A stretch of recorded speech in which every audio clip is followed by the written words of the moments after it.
बिस्मिल्लाहिर्रहमानिर्रहीम। Nawaz channel news की बरादरी में मुखातब हूँ। सामान तो इकट्ठा किया 100 बरस का, पल की खबर नहीं। सामान इकट्ठा किया 100 बरस का, पल की खबर नहीं। पाकिस्तान से गपन किया, पैसा लूट खसूट की और करप्शन की और आवाम को दुख की तकलीफ़ें दी। पैसा इकट्ठा किया 100 बरस का, मगर अपने एक पल की खबर नहीं। मौजू ये है नाज़रीन, आज जिस पे मैं मौजू बात करूँगा कि जनरल फैज़ और जनरल बाजवा और भी उनके जैसे जो हवारी थे उन पे बात, जिन्होंने पैसा बड़ा इकट्ठा किया और अवाम को इस नतीजे पर लेके आ गए कि अब अवाम बेमुल्क भी बैंक की दनीक पे खड़ा हुआ था। अब तो वो कोशिश कर रहे हैं कि उसका अभी भी खड़ा हुआ है, अभी भी है, बैंक क्रैप होने के चक्करों में पड़ा हुआ है, क्योंकि इमरान खान बार बार कह रहा है कि ये बैंक क्रैप हो जाएगा, श्रीलंका जैसे हालात हो जाएंगे। ये मैं मौजू पे आ जाऊँ। बात यह है कि जनरल इन्होंने कैप्टन सफदर ने और मियां नवाज शरीफ साहब ने दोनों ने यकसा बयान दिए हैं, हेट ऊपर बयान आए हैं। पहले कैप्टन सफदर साहब का बयान आया कि जनरल बाजवा दुबई में शॉपिंग करते पाए जा रहे हैं और वाइट गोल्ड खरीद रहे हैं और शॉपिंग कर रहे हैं। उस सारी मुल्क की बर्बादी का जिम्मेदार जनरल बाजवा भी हैं। जो जनरल फैज़ जनरल बाजवा की हाथ की कठपुतली बने हुए थे कैप्टन सफदर के ब्लोकॉल, वो जनरल फैज़ जो हैं वो उनके इशारे में सारे काम कर रहे थे। अब मुझे बताएं, दूसरी बात ये कर लें आप, दूसरी बात ये कर लें कि जनरल बाजवा साहब और जनरल फैज़ साहब और भी, चाहे उनमें से कोई डेमोक्रेसी वाले हों या उसमें डिक्टेटरशिप वाले, यानी कि जो भी हो, हमने सियासतदान हो चाहे उसमें कोई भी हो, हमने लिगी डिप्टी के बगैर बात करनी है, सीधी बात करनी है, correct two point two point बात करनी है। बात यह है कि जनरल बाजवा साहब ने इस मुल्क को बड़ी तबाही के दरहाने पर लेके गए। अवाम के आंखों में आंसू खुश्क हो गए, अवाम की आंखों में आंसू खुश्क हो गए। ये सारी मुल्क की बर्बादी में जनरल बाजवा साहब का भी हाथ है और जनरल फैज़ का भी हाथ है। इमरान खान को हम तीसरे नंबर पर रखते हैं। कैसे? इमरान खान को तो अपनी होश नहीं थी। इमरान खान कहता है कि मेरी तो बीवी मुझे कहती थी मैं वज़ीर आज़म हूँ। इमरान खान कहता है कि मेरी अहिलिया बुशरा कहती थी, मेरी बीवी कहती थी कि मैं वज़ीर आज़म हूँ, मुझे तो अपने वज़ीर आज़म पर होने में यकीन ही नहीं था। मतलब कि वो तो इतना मदहोश था। इमरान खान को तो हम क्या, इमरान खान तो क्या, कौन सी गाजर की, कौन सी खेत की मूली है?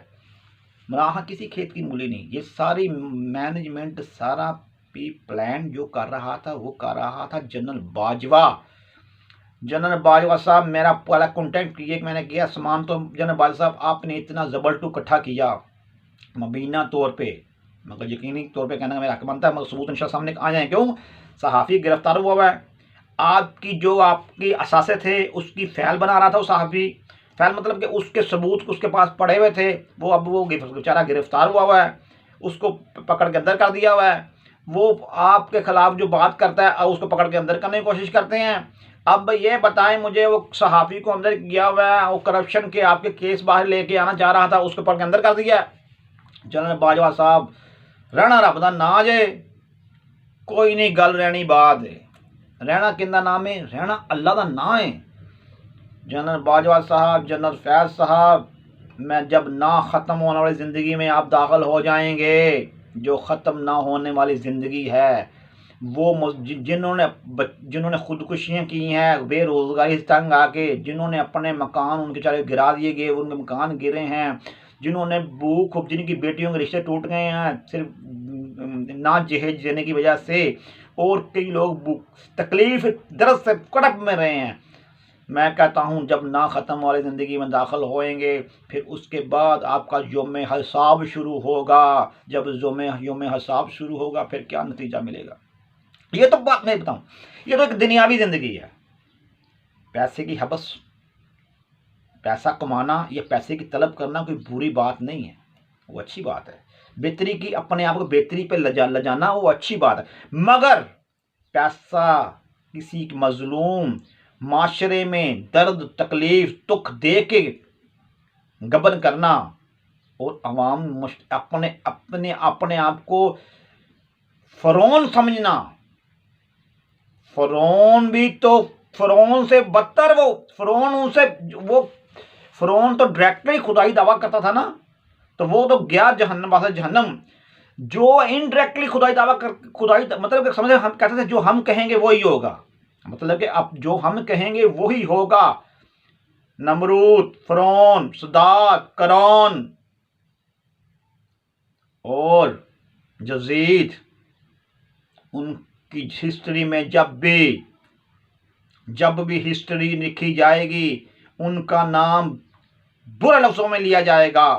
और जब जनरल बाजवा, जनरल फैज़ और भी जब सब ये मुल्क बना है, जो भी इस मुल्क के से गबन करके अवाम को दुख तकलीफ देते रहे थे, इस मुल्क को बर्बादी करने के में दहाने में थे, करप्शन करके, वो भी उनके साथ ही शामिल होंगे, उनकी सफ में शामिल होंगे, उनके साथ शामिल होंगे।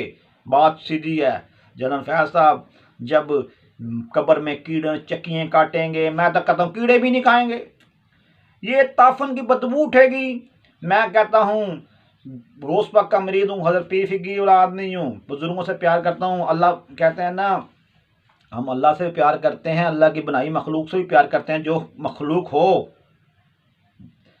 मखलूक कौन सी मखलूक हो कि वो हक में जाना मखलूक हो, उनसे मोहब्बत करते हैं। जो ऐसी मखलूक है उन पर तनकीद करते हैं, जो जैसे जनरल बाजवा जैसी मखलूक हो, जनरल फैज़ जैसी मखलूक हो, और इनके जैसी जो मखलूक है उन पर तनकीद करेंगे। कोई भी हो, जो उनमें से कोई लगी लिपटी के बगैर, चाहे उसमें सियासतदान हो, चाहे उसमें कोई भी हो, हक बयान करना ऐन एक इबादत है। मैं तो इसके जो जनरल बाजवा जब समूददारी था, कोई मीडिया वाला नहीं बोल सकता था, फिर भी हल्की फुल्की हम भी तो बात करते रहे हैं बीच में। हमारे इतने मशहूर नहीं हुए तो क्या हुआ, मगर हमारे चैनल भी कई बंद हुए, ब्लॉक हुए, कोई टेंशन नहीं। कभी भी मैंने नहीं कहा कि मुझे मेरी वीडियो को देखो ना देखो, मैंने तो कहता ही नहीं।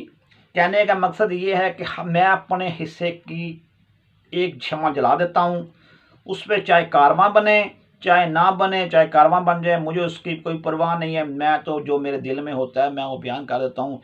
सामने मोबाइल रखा के, और मैं अपना स्टूडियो छोटा सा बनाया हुआ है, उधर बैठ के जो मैंने बात करनी है मैं कर देता हूँ।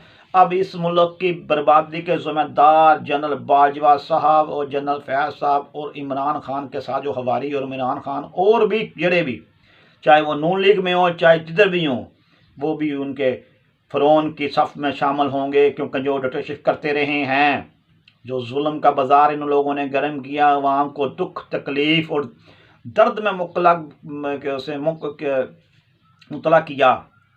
तो हम तो बात देखें, जब उन्होंने ये बात की है जनरल बाजवा साहब, तो अपने जनरल बाजवा साहब मेरी बात सुने, आपको मेरी बात, ये पता नहीं लोगों को क्या हो जाता है, चाहे ऐसे लोग क्रिकेट में हो, मेरी बात सुनो, आप मोहम्मद आसिफ क्रिकेट में थे, क्रिकेटर है बड़ा मशहूर अच्छा बॉलर था मोहम्मद आसिफ जरा था, वो करप्शन में आ गया जी, वो उसमें मैक्स सिस्टम चला गया, सुलेमान भट्ट चला गया, और भी कई रड़े तड़े चले। पता नहीं इनको हबस किस चीज़ की हबस होती है इनका, जब इनको इतनी इज्जत इनको मिलती है, इतने के मुराद इनको मिलती है, पर इनको कौन सी चीज़ इस तरफ ले जाती है। इसलिए छोटे लोग जब बड़े ओहदे में बैठ जाते हैं, वो उनकी ज़िंदगी छोटी ही रहती है, वो बड़े नहीं हो सकते।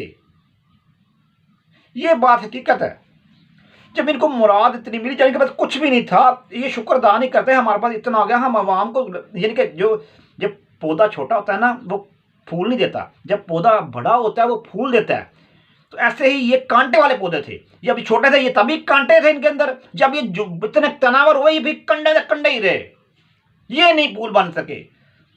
कोड़े खूह न कदी मिठे होइए, कोड़े खूह न कदी मिठे होवन, भावें लखा मन गुड़ पाइए। जो ऐसा बंदा है वो जिस मर्जी उधर चला जाए वो ऐसा ही रहेगा, सीधी सी बात है।